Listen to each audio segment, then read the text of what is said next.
guys, katatapos lang mag-church. Tapos, punta na naman ako ngayon sa Admiralty. Kasi sa iyong ngiti, ako'y nauumaling. At sa tuwing ikaw ay gagalaw, ang mundo ko'y tumitigil. kunin ko yung e-card. Nag-email sa akin na pwede ko makuha. So,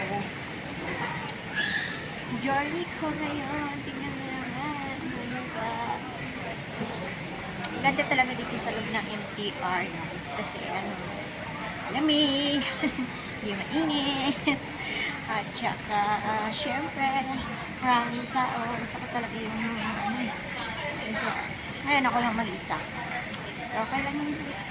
See you there! Pagkatapos ko sa kumuha kanina ng e-card, andito ako ngayon, kasi mainit dun sa dati kong yung sa seaside. So, dito muna ako.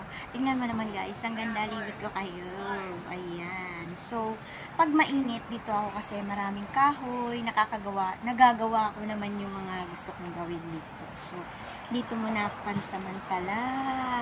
And then, about nga pala dun sa e-card, guys. Nung umuwi ako sa Pilipinas, 'di ba? Meron dun OWA lunch, OFW lunch. So, pwede mo rin kunin yung e-card mo dun. Ang bilis doon kasi yun magpila ka lang, QR, tapos ganon.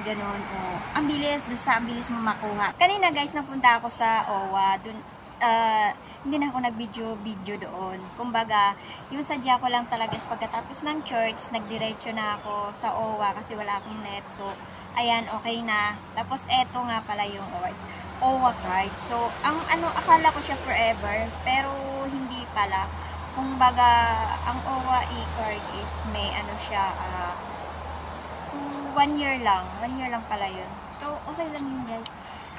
Eto kasi, yung pwede mo rin siyang makuha doon sa OFW Lunch.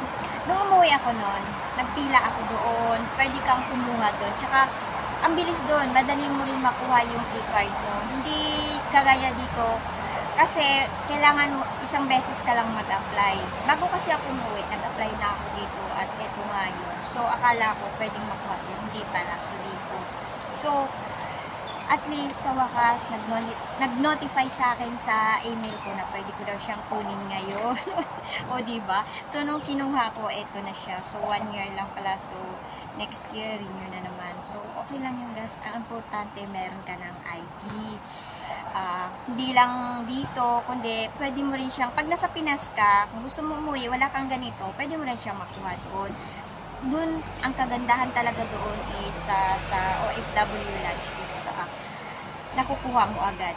So, hindi mo na kailangan, pipila ka rin ng saglit, pero yun, nakukuha mo ka rin. So, ayun lang guys, gusto ko lang siyang i-share sa inyo na mabilis makuha yung e-card mo pagka dun sa Pinas. Kasi yung Pinas pag uwi ko, pwede ka naman mag-fill up dun, antay ka lang ng ilang oras, tapos tatawagin ka, kuha mo na agad kasi dito. Nag-apply ako online, tapos 2 months ata yun, bago nag-notify sa email mo, gano'n na pwede mo na siyang makuha. So, ito yun guys. Ayun lang, share ko lang sa inyo. Dito muna ako sa malamig kasi mainit doon sa akin. So, thank you for watching guys. At sa mga hindi pa nag-subscribe, mag-subscribe na kayo. I-hit ang notification bell para updated kayo sa mga videos. Bye-bye!